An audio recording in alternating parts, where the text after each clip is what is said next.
ओम गणेशाय नमः। ओम नमः शिवाय। मैं निखिल ज्योतिषाचार्य आप सभी का मेरे चैनल पर पुनः स्वागत करता हूं। आशा करता हूं कि आप सभी स्वस्थ होंगे। महादेव की कृपा आप सभी पर सदैव बनी रहे। ये वीडियो मिथुन यानी कि जमीनाय के लिए अत्यंत विशेष, अत्यंत महत्वपूर्ण है, क्योंकि यह वीडियो है अगस्त 2024 के मासिक राशिफल के बारे में। कैसा रहेगा अगस्त का महीना मिथुन के लिए। मेरा मासिक राशिफल जीवन की प्रमुख चीज़ों पर आधारित होता है, जैसे कि सामान्य विश्लेषण, career, business, income, investment, love life, married life, student, सेहत, और इसके साथ ही वीडियो के अंत में कुछ विशेष उपाय भी अवश्य बताता हूं, जिसके करने से महीने की सकारात्मकता में वृद्धि अवश्य होती है।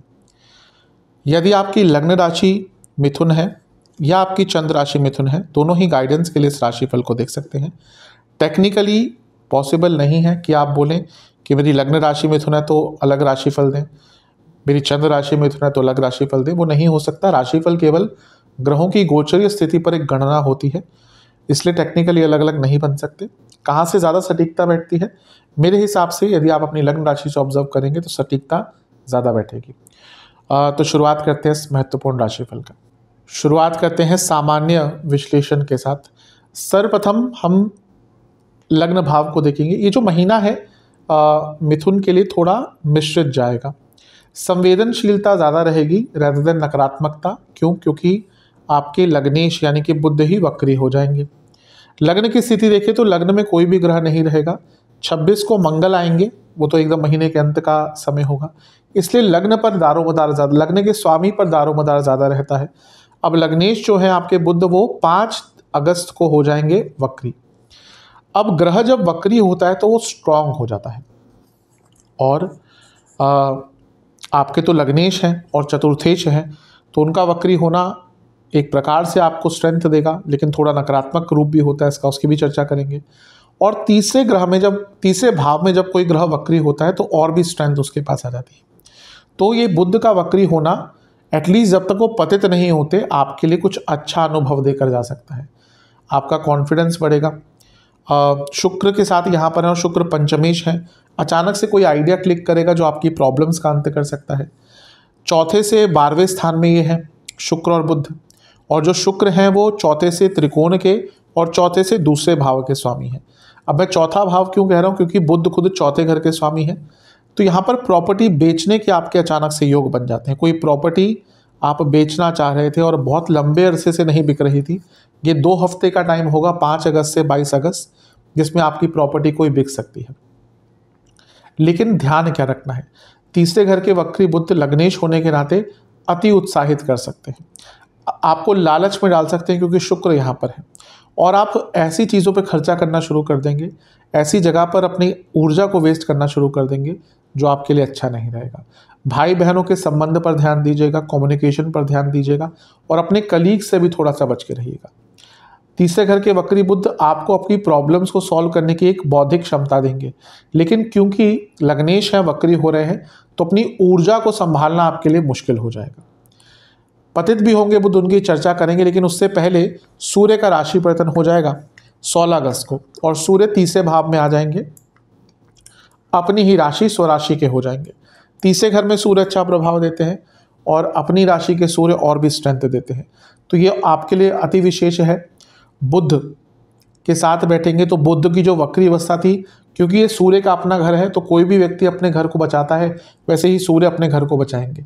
तो जो वक्री प्रभाव है बुध का, वो 16 तारीख के बाद थोड़ा सा आपके जीवन में कम असर दिखाएगा कुछ दिनों के लिए। यहाँ से सूर्य नवम भाव को देखेंगे, जहाँ पर शनि भी हैं जो उनके पुत्र हैं, लेकिन ये शनि सूर्य का समसप्तक योग बहुत विशेष नहीं होता कुछ चीज़ों के लिए। पिता पुत्र संबंध, ये पिता का स्थान है, बॉसेस के साथ प्रॉब्लम्स और सरकारी बाधाएं, ये सारी आपको थोड़ा सा 16 तारीख के बाद तंग कर सकती है। कम्युनिकेशन में बहुत प्रॉब्लम आएगी, आप जो बोलेंगे लोग ढंग से समझ नहीं पाएंगे और उसका एक बुरा प्रभाव पड़ सकता है। आपको सबसे ज़्यादा केयरफुल कब रहना है? 22 तारीख के बाद से। क्यों? क्योंकि 22 तारीख के बाद बुध पतित होकर यहाँ गिर जाएंगे वापस। इसको ग्रह का पतित होना कहते हैं। मैं कई बार अपनी वीडियोस में बता चुका हूँ क्या होता है। जब कोई ग्रह वक्री होता है और कभी कभी वो इनिशियल डिग्रीज में वक्री हो जाता है, 30 डिग्री होती है एक राशि में, तो पीछे जाते जाते वो पिछली राशि में गिर जाता है। इसको ग्रह का पतित होना कहते हैं। अब लग्नेश का पतित होना सबसे, और देखिए लग्नेश का वक्री होना भी सेहत पर बुरा प्रभाव डालता है, लेकिन उनका पतित होना तो और भी बुरा असर लेके आ सकता है। तो यहाँ पर आपको अपनी सेहत पर बहुत ध्यान देना है। कुटुंब भाव में है, यानी कि कुटुंब में लड़ाई झगड़े हो सकते हैं। वाणी के स्थान में है, वाणी के कारण दुश्मन बढ़ेंगे, वाणी के कारण शत्रुता बढ़ेगी, वाणी के कारण मुसीबतें बढ़ेंगी। लेकिन एक अच्छा प्रभाव भी होता है वक्री और पतित ग्रह का स्पेशली।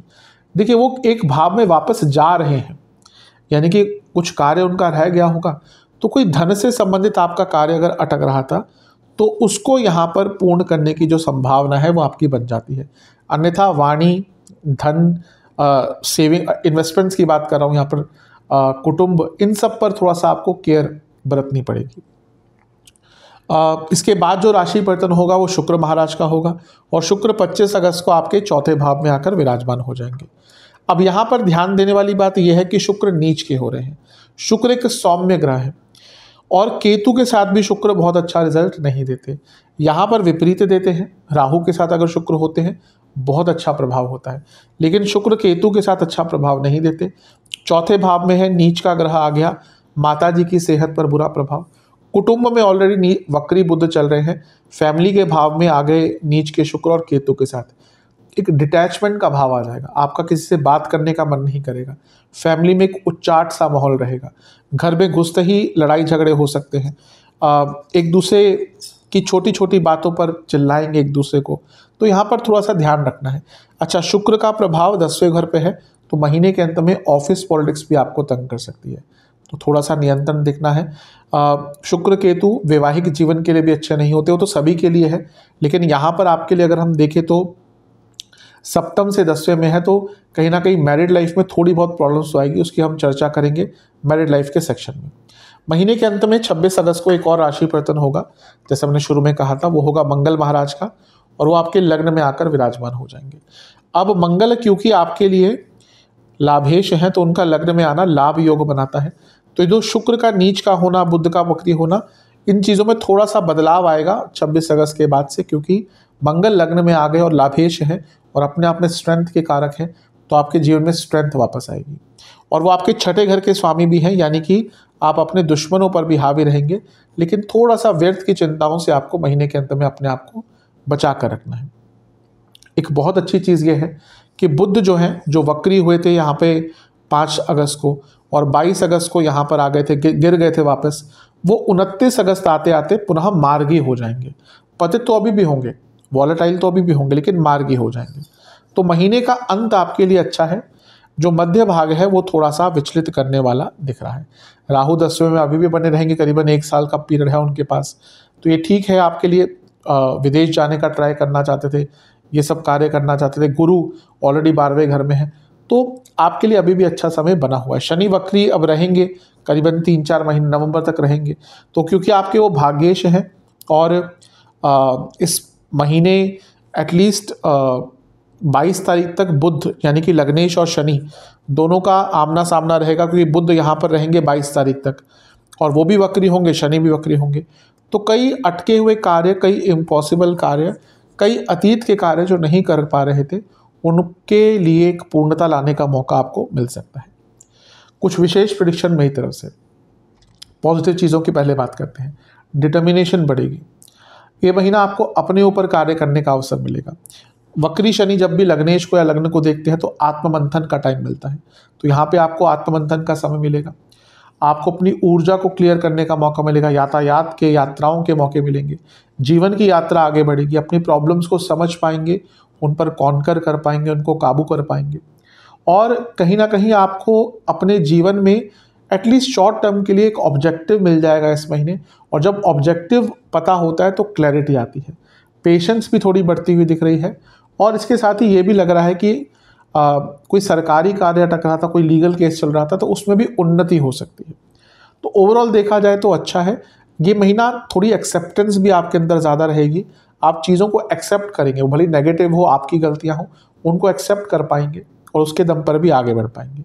कुछ नेगेटिव चीज़ें, भरोसा किसी पर नहीं करना, अपने ही यहाँ पर धोखा देंगे इस महीने।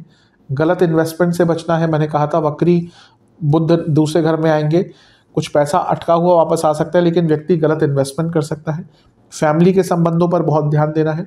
कोई भी ऐसी बात नहीं करनी जो किसी को चुभ जाए। फैमिली में स्पेशली कभी भी किसी से नहीं करनी चाहिए, लेकिन फैमिली में एटलीस्ट बहुत ज़्यादा एहतियात बरतना चाहिए। और सबसे इम्पॉर्टेंट चीज़ है, कुछ भी बोलें उससे पहले बहुत सोच लें, क्योंकि इस महीने कई बार ऐसा हो सकता है कि आप मन में कुछ और रख रहे होंगे, लेकिन जब वो वाणी का उपयोग करके शब्दों के बाण निकलेंगे तो उनका स्वरूप बदल जाएगा। इसलिए बोलने से पहले बहुत ज़्यादा आपको सोचना पड़ेगा। करियर की तरफ चलते हैं। करियर की बात करें तो महीना ठीक ठाक है। 10वें भाव में राहु का प्रभाव रहेगा, और राहु का प्रभाव तो बहुत लंबे टाइम तक रहेगा। 10वें घर के स्वामी गुरु 12वें घर में है। पुनः कहूँगा कि जॉब चेंज के योग आपके लिए बने हुए हैं। तो अगर लंबे अरसे से जॉब चेंज करने का प्रयत्न कर रहे थे, नहीं हो पा रही थी, तो ये समय अच्छा है और ये महीना बहुत अच्छा है उसके लिए। कारण क्या है कि यहाँ पर गुरु की जोड़ी मंगल के साथ होगी 26 तारीख तक। मंगल लाभेश है, यानी कि लाभ और कर्म 12वें घर में, 12वां घर अंत दिखाता है। तो आपके इनकम के जो सोर्सेस हैं वो चेंज होने के चांसेस है। इन शॉर्ट, आपको नई जॉब मिलने की जो संभावना है वो इस महीने बहुत बढ़ जाती है। और जिनकी जॉब चली भी गई थी, ले ऑफ्स चल रहे थे पिछले कुछ टाइम में, या किसी और कारणवश आपने जॉब छोड़ दी, जॉब चली गई, तो यहाँ पर 10वें और 11वें घर का संगम, उनके स्वामियों का संगम 12वें घर में हो रहा है। तो अचानक से कोई नई जॉब की प्राप्ति आपको हो सकती है। तो ये एक अच्छी चीज़ यहाँ पर दिख रही है। आपको केयरफुल कहाँ पे रहना है? केयरफुल आपको रहना है महीने के अंतिम भाग में। कारण लग्नेश बुध वो 5 को वक्री हो जाएंगे। अब 5 से 22 ये तारीख है जहाँ पे आपको अपने कलीग से बच के रहना है, जहाँ पे आपसे कुछ गलतियाँ हो सकती हैं, रिटन मिस्टेक्स हो सकती हैं, फिर भी मैनेजेबल होगा। 22 तारीख को जब बुध वापस यहाँ पर गिर के आ जाएंगे, पतित हो जाएंगे, यहाँ पर आपसे कार्यक्षेत्र में गलतियाँ होना शुरू होंगी और गड़बड़ होना शुरू होगी और बड़ी मिस्टेक्स हो सकती हैं। केयरफुल रहेगा। और सूर्य भी यहाँ पर 16 तारीख को आ जाएंगे और शनि सूर्य का समसप्तक योग बनेगा। मैं बता चुका हूँ इसको सामान्य विश्लेषण में। शनि सूर्य का समसप्तक योग, उसमें भी जब नवम भाव इन्वॉल्व हो गया, क्योंकि शनि नवम भाव में ही बैठे हैं, नवमेश भी हैं, बॉसेस के साथ 16 तारीख के बाद से या उसके आसपास से प्रॉब्लम बहुत बढ़ेगी। और महीने के एकदम अंत में शुक्र भी आपके 4थे भाव में आकर नीच के होकर जब 10वें घर को देखेंगे, तो भयंकर ऑफिस पॉलिटिक्स महीने के अंत में देखने को मिल सकती है। तो ये महीना शुरुआत तो कहीं ना कहीं एक सकारात्मक रूप में दिखा रहा है, लेकिन जैसे जैसे महीना आगे बढ़ेगा थोड़ी प्रॉब्लम तो तभी होगी जब बुध यहाँ पर वक्री हो जाएंगे, लेकिन वो मैनेजेबल जैसे मैंने कहा। लेकिन महीने का अंतिम भाग आपके लिए कष्टकारी दिख रहा है। प्रॉब्लम्स बढ़ सकती हैं, आपसे भी गलतियाँ होंगी, सिली मिस्टेक्स करेंगे, और ऑफिस पॉलिटिक्स जैसे मैंने कहा भयंकर रूप की हो सकती है, जहाँ पर इवन आपके बॉसेस जो शायद आपके सामने तो बहुत अच्छा बने, लेकिन आपके पीठ पीछे वही आपके विरुद्ध कुछ करने का प्रयास करेंगे। विशेष प्रेडिक्शंस, अपने ऊपर भरोसा मत हारिएगा, अपने स्किल्स को एनहेंस कीजिएगा, आगे बढ़ने की कोशिश कीजिएगा, ज़्यादा अनप्रैक्टिकल मत रहिएगा। जब भी कन्फ्यूजन हो तो किसी से बात कर लीजिएगा जिस पर भरोसा हो, और अपने आइडियाज़ को एकदम इम्प्लीमेंट मत कर दीजिएगा। ये दिख रहा है इस महीने कि आप कुछ विचार आएंगे और आप उसको इम्प्लीमेंट कर देंगे, और मे बी वो चीज़ें बहुत प्रैक्टिकल ना हो। लालच से बचिए, किसी की बातों में ना आइए, और जितना हो सके इमोशनली बैलेंस अपने कार्य क्षेत्र में रहिए। नेगेटिव कंपैरिजंस नहीं करने। इस महीने एक बार भी कंपैरिजन वाले जोन में चले गए तो आपका काम करने का मन ही नहीं करेगा। एक मेंटल हार्मनी बनाकर रखनी है। एक्सपीरियंस गेन करने की कोशिश कीजिए। कोई भी कार्य अधूरा मत छोड़िएगा कि ये मैं कल आके कर लूँगा या कर लूँगी। ये जहाँ पे आपने किया वो छोटा सा अटका हुआ कार्य बिगड़ जाएगा। और महीने के अंत में अपने किसी भी कलीग पर, भले ही वो आपका बहुत अच्छा दोस्त भी हो, आंख बंद करके विश्वास मत कीजिएगा, आप पर ही बुरा प्रभाव पड़ेगा। यदि आप IT, finance, social media, marketing, specially digital marketing, aviation, service industries, education industry, इनसे जुड़ा कुछ भी कार्य करते हैं तो आपको लाभ होगा। चलते हैं बिजनेस की तरफ। जो लोग अपना व्यापार करते हैं, जो लोग अपना काम करते हैं, अपना व्यापार करते हैं, उनके लिए ये जो महीना है वो अच्छा है। कारण यह है कि सप्तमेश गुरु 12वें स्थान में, ये तो पहले ही थे, लेकिन 26 तारीख तक वो मंगल के साथ रहेंगे, और मंगल क्या है? आपके लाभेश हैं। तो पैसा बढ़ेगा। हाँ, ये अवश्य है कि बृहस्पति 12वें घर में है जो सप्तमेश है, खर्चा भी आपका बिजनेस में बढ़ेगा। और मंगल जो है वो सप्तम से 12वें के स्वामी हैं। लेकिन इसका मतलब ये नहीं कि पैसा आएगा नहीं। जो लोग बिजनेस करते हैं उनका माइंडसेट अलग होता है। कभी कभी पैसा लगाना पड़ता है, पैसा जाता भी है, नुकसान भी होता है, लेकिन तभी कभी कभी पैसा अचानक से आता भी है। तो ये महीना ऐसा रहेगा जहाँ पे पैसा आएगा भी अच्छी मात्रा में, लेकिन खर्चा भी होगा। अगर आप अपने बिजनेस में इन्वेस्टर्स ढूंढ रहे थे, उसके लिए भी महीना अत्यधिक विशेष है, क्योंकि 12वें घर में लाभेश और सप्तमेश हैं, यानी कि विदेश से पैसा आना, वो इनकम हो या विदेश से इन्वेस्टर्स आना, दोनों की ही संभावना यहाँ पर आपके लिए बढ़ जाती है, बन जाती है।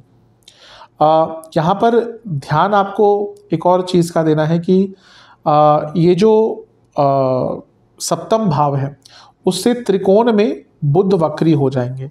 इसका अर्थ ये है कि आपका कोई, ये 5 तारीख को होगा बुध का वक्री होना, तो और महीने के अंत तक ऑलमोस्ट वो वक्री रहेंगे, पतित भी हो जाएंगे।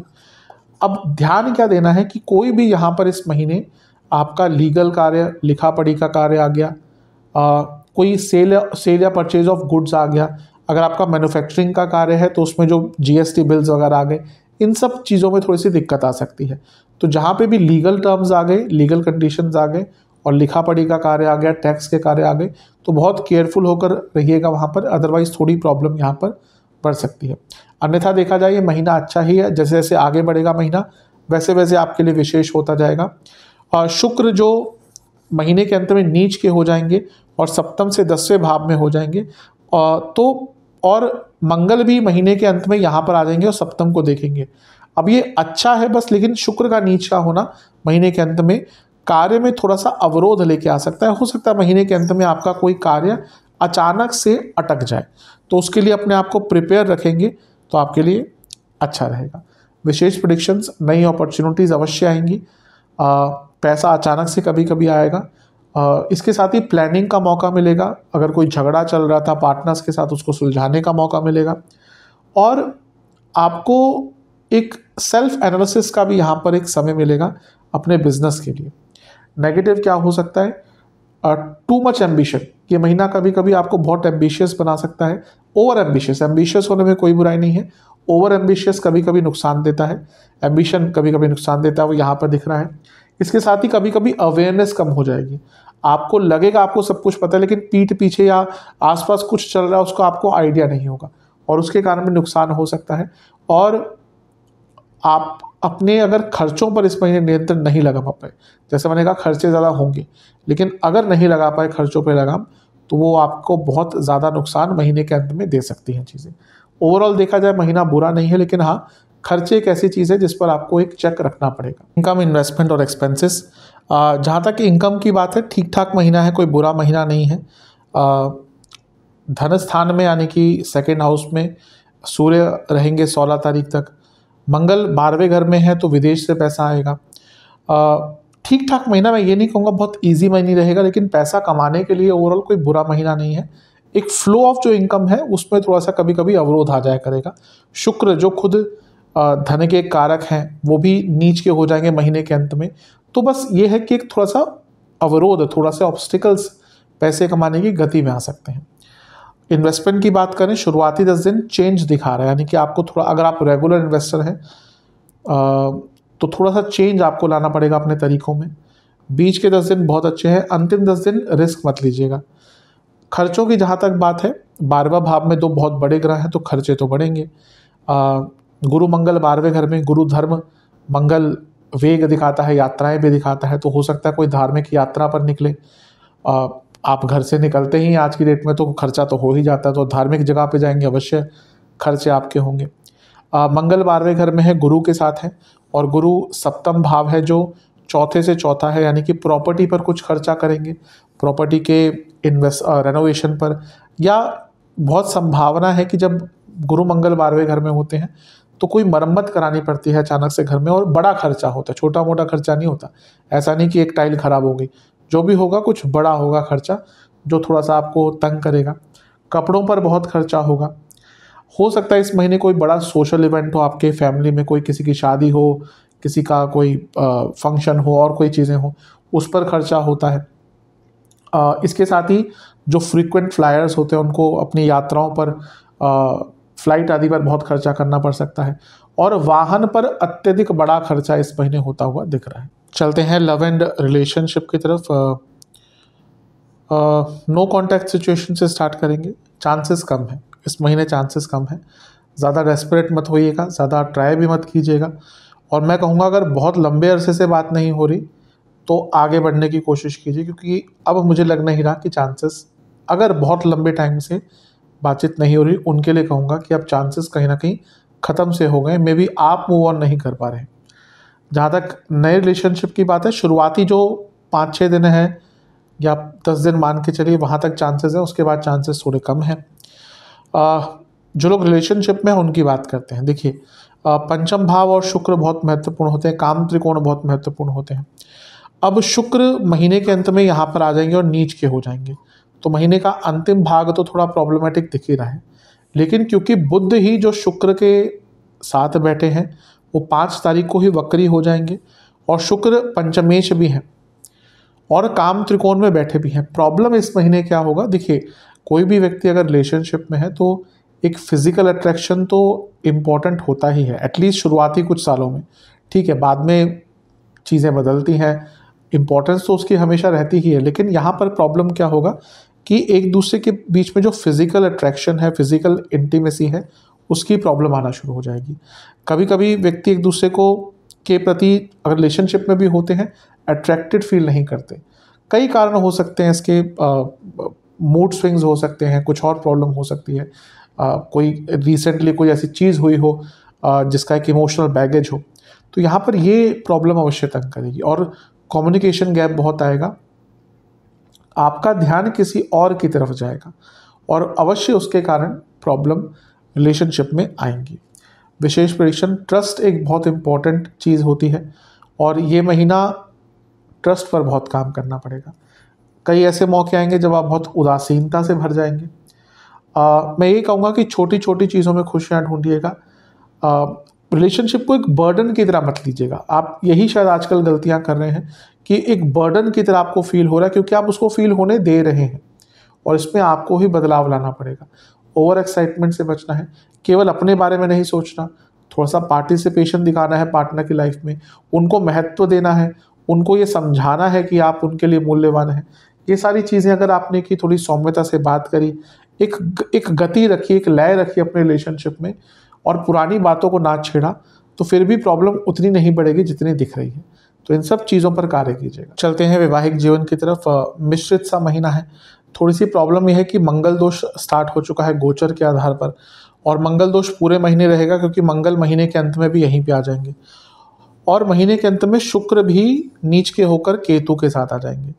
तो प्रॉब्लम्स तो थोड़ी मैरिड लाइफ में दिख ही रही है। अब मंगल दोष है, और मंगल दोष का प्रभाव यहाँ पर कई गुना है। क्यों? 12वें घर का मंगल दोष होता है। मंगल की 8वीं दृष्टि यहाँ पर आपके सप्तम भाव पर पड़ रही है, और सप्तमेश से भी युति गुरु की हुई है। एग्रेशन बहुत रहेगा, एग्रेशन के साथ साथ एक इमोशनल डिटैचमेंट हो सकता है, ईगो क्लैशेस बहुत होंगे, सुपीरियरिटी कॉम्प्लेक्स के इश्यूज होंगे, स्पेशली अगर दोनों पति पत्नी काम करते हैं तो। और शुक्र जो विवाहिक जीवन के कारक हैं वो भी वक्री बुध के साथ होंगे, सप्तम से त्रिकोण में, यानी कि मिसकम्युनिकेशन यहाँ भी दिख रही है। और प्रॉब्लम यह है कि समझने का प्रयास ही नहीं किया जाएगा। कभी कभी होता है कि चलो ठीक है, प्रॉब्लम है, व्यक्ति बैठता है, साथ में सुलझा लेता है। कभी कभी होता है ठीक है जाओ, नहीं समझना तो मत समझो। ये वाला एटीट्यूड कभी कभी वैवाहिक जीवन में प्रॉब्लम्स क्रिएट करता है। और अब देखिए, मंगल यहाँ पर तो मंगल दोष क्रिएट कर रहे हैं। 12वें घर का मंगल दोष उतना स्ट्रांग नहीं होता, लेकिन महीने के अंत में 2 खतरनाक चीज़ें हो रही हैं। मंगल यहाँ पर आ जाएंगे, लग्न वाला मंगल दोष सप्तम को देखेंगे, और मंगल सप्तम से 12वें के स्वामी हैं। लड़ाई झगड़े, इवन सेपरेशन तक बात जाती है। जिनकी कुंडली में दशा बहुत खराब चल रही है, ऑलरेडी मैरिड लाइफ में बहुत प्रॉब्लम चल रही है। और शुक्र का भी यहाँ पर आ जाना 25 अगस्त को नीच का हो जाना, और केतु के साथ युति, और 26 को मंगल का यहाँ पर हो जाना, सप्तम को देखना, दोनों ही इंडिकेट कर रहे हैं कि महीने के अंत में मैरिड लाइफ में अचानक से बड़े इश्यूज आ सकते हैं। जिनकी ठीक ठाक चल रही थी उनमें माइनर इश्यूज होंगे, झगड़े होंगे। जिनकी मैरिड लाइफ में ऑलरेडी प्रॉब्लम चल रही थी वो मेजर प्रॉब्लम्स की तरफ जा सकते हैं, और जिनकी मेजर प्रॉब्लम्स थी डाइवोर्स तक बात पहुंच सकती है। आजकल डाइवोर्स तक बात इतने आराम से पहुंचती है कि कह नहीं सकते। मैं एज अ ज्योतिष ये कह सकता हूँ कि जितनी कंसल्टेशंस मेरे पास डाइवोर्सेस की आजकल पिछले 3-4 साल से आ रही है, उतनी इससे पहले कभी नहीं आती थी। तो ठीक है, समाज बदल रहा है, कई चीज़ें बदल रही हैं, लेकिन मेरे हिसाब से जहाँ तक नियंत्रण रखा जा सके, जहाँ तक थोड़ा सा काबू रखा जा सके, वहाँ तक रखना चाहिए। लेकिन कभी कभी सही भी होता है कि चीज़ें बियॉन्ड रिपेयर चली जाती हैं, तो उसमें फिर डाइवोर्स तक ही चीज़ें पहुँचती हैं। कुछ विशेष प्रेडिक्शंस मेरी तरफ से, सुनने की क्षमता थोड़ा सा बढ़ाकर रखिएगा अपने दोनों के बीच में। पुरानी बातों को मत छेड़िएगा। जहाँ मौका मिले कि यहाँ पर ठीक किया जा सकता है, वहाँ पर ठीक कीजिएगा। इसके साथ ही सौम्यता से बोलिएगा, विश्वास रखिएगा। जब तक कुछ ऐसी चीज़ ना हो जो जहाँ पे लगे कि यहाँ पर विश्वास तोड़ा गया है, रिएक्ट मत कीजिएगा। दूसरों की बातों पर बहुत रिएक्टिव मत रहिएगा। कभी कभी अकेलापन आपको महसूस हो सकता है, लेकिन आपको ये भी समझना चाहिए कि अगर चीज़ें खराब जा रही हैं तो आप हो सकता है आपके लाइफ पार्टनर भी उसी चीज़ के थ्रू जा रहे हो। एक एम्पैथी का एटीट्यूड रखेंगे ना, एम्पैथी मतलब कि अपने आप को दूसरे व्यक्ति की जगह पर रख के देखेंगे, तो कई बार प्रॉब्लम सॉल्व हो सकती है। और इस महीने में यही कहूँगा, अगर मैरिड लाइफ को अच्छा चलाना है तो उसी चीज़ पर ध्यान दीजिएगा। स्टूडेंट्स, विद्यार्थियों की तरफ चलते हैं। थोड़ा केयरफुल रहेगा, क्योंकि लग्नेश और बुध जो दोनों ही सेम हैं आपके लिए, और बुध स्टडीज़ के कारक हैं, वक्री हो रहे हैं। आते हैं थोड़ी देर में, पहले एग्ज़ाम्स की बात कर लेते हैं। शुरुआती 10 दिन अच्छे हैं, लेकिन ओवर एक्साइटमेंट, ओवर एंथुजियाज्म तंग करेगा। सेम बीच के 10 दिन में भी कहूँगा, आपको लगेगा आपको सब कुछ आ गया, और उसके चक्कर में क्या होगा ना कि एक सेंस ऑफ ईज़, एक sense of laid back attitude आपके अंदर आ सकता है, और जो एक अटेंशन होनी चाहिए वो हट जाएगी। अंतिम 10 दिन फिर भी अच्छे दिख रहे हैं, पहले के दिन भी अच्छे हैं, लेकिन जो मैंने कहा उस पर ध्यान दीजिएगा। अब देखिए, बुध स्टडीज़ के कारक हैं, और शुक्र पंचम भाव के स्वामी हैं, और पंचम भाव स्टूडेंट्स के लिए इंपॉर्टेंट होता है। बाकी चीज़ें भी होती है, लेकिन यहाँ पे हम केवल राशिफल की बात करें तो मेन चीज़ों पर ही हम डिस्कस करेंगे। अब बुध 5 को वक्री हो जाएंगे तो रिटेंशन पावर, और शुक्र के साथ बैठे हैं, शुक्र पंचमेश है, यानी कि आपकी संगत, गर्लफ्रेंड बॉयफ्रेंड वाली चीज़ें, प्यार मोहब्बत, ये सारी चीज़ों पर ध्यान चला जाएगा। ठीक है, आज समय बदल रहा है, ये चीज़ें भी अनिवार्य हो गई हैं।